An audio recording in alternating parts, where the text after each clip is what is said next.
Of course, the fund management entity is nothing but it is a pool of the investments. Fund management entity is more crucial.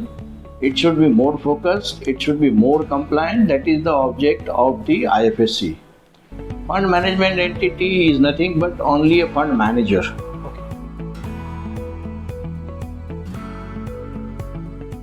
Hello friends, my name is Abhishek Saxena and today I am sitting with CA Pradip Modi sir, who is going to share valuable insights regarding IFSCA and GIFT City. So let's straight dive into it. Well, the fund management entity in IFSC jurisdictions is a very popular nowadays the product in a domestic and international market. Of course, the fund management entity is nothing but it is a pool of the investments.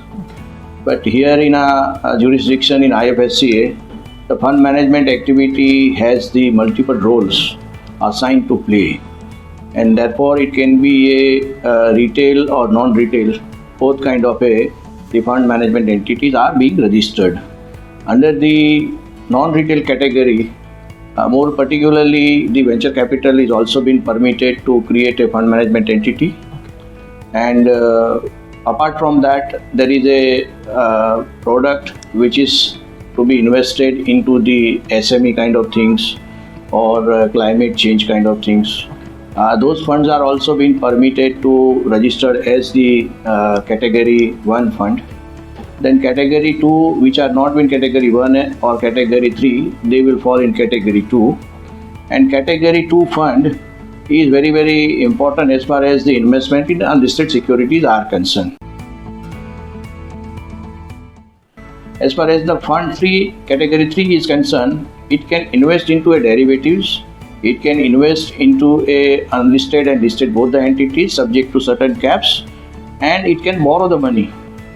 But here the beauty of this IFSC regulation is that here the fund management entity need to be registered first of all in the jurisdictions of IFSC. Okay.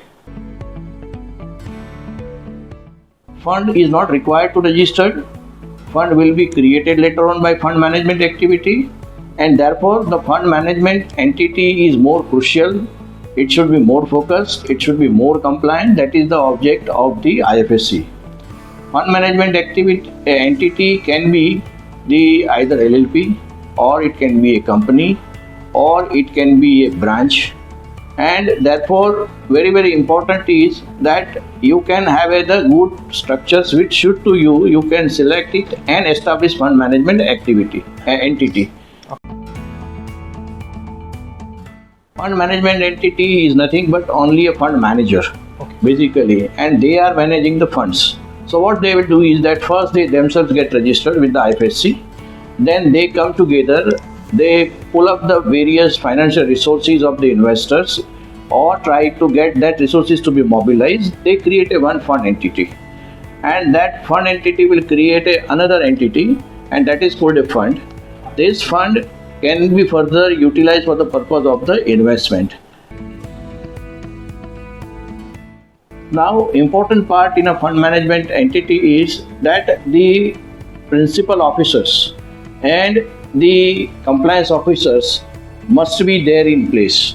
It is not that they are allowing that it is sake for registering in that jurisdiction the fund is registered or the FME is registered.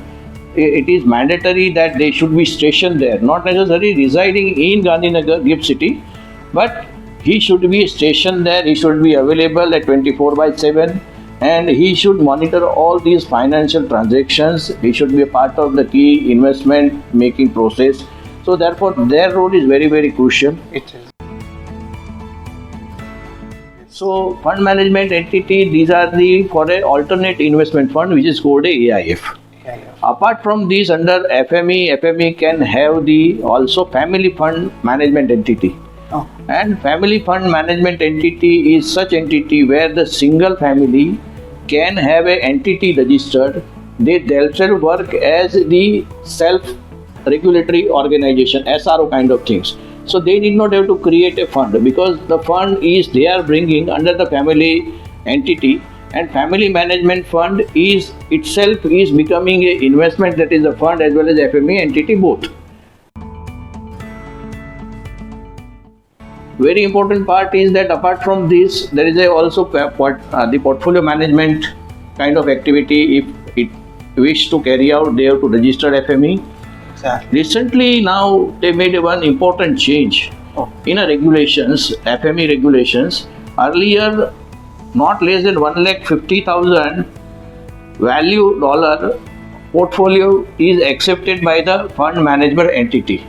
But now that limit has been reduced to $75,000, and therefore there will be more chances that the not only ultra HNI but mid-size HNI or HNI themselves can come and then also put in money in a portfolio. $75,000 they can pump in. The portfolio management can carry out this activity. The difference of the portfolio management services under the finance company and under the FME is that in case of I need to manage the funds from my investor client, I have to get registered under the FME and not under the finance company, because finance company normally has a role to play as an advisory in a portfolio. So here it is not advisory, it is really fund management, and therefore portfolio management has to be get registered under the FME category. The another also entity is permitted to register under FME is that the real estate investment fund, that is the REIT, that is also been allowed to manage under the FME category. The infrastructures investment fund is also been allowed to manage under the FME. So there are broad range of the categories are covered. So once you are covered under the FME, get yourself registered and then float appropriate scheme or the funds, and the investor will come and put in your money. So here the difference between these two is that in domestic market, SEBI is looking always controlling the fund. Here IFSC unified regulator, they are trying to control, monitor and supervise the fund management entity. This is the only difference, that's all. Okay, that's a very important and valuable insights given by CA Pradip Modi sir. And thank you so much sir for providing this information. Our users, please comment down here if you have any questions. Also, please subscribe to our channel PKM Advisory Services. Please share your thoughts on this, and please like and share this video with your friends also. Thank you.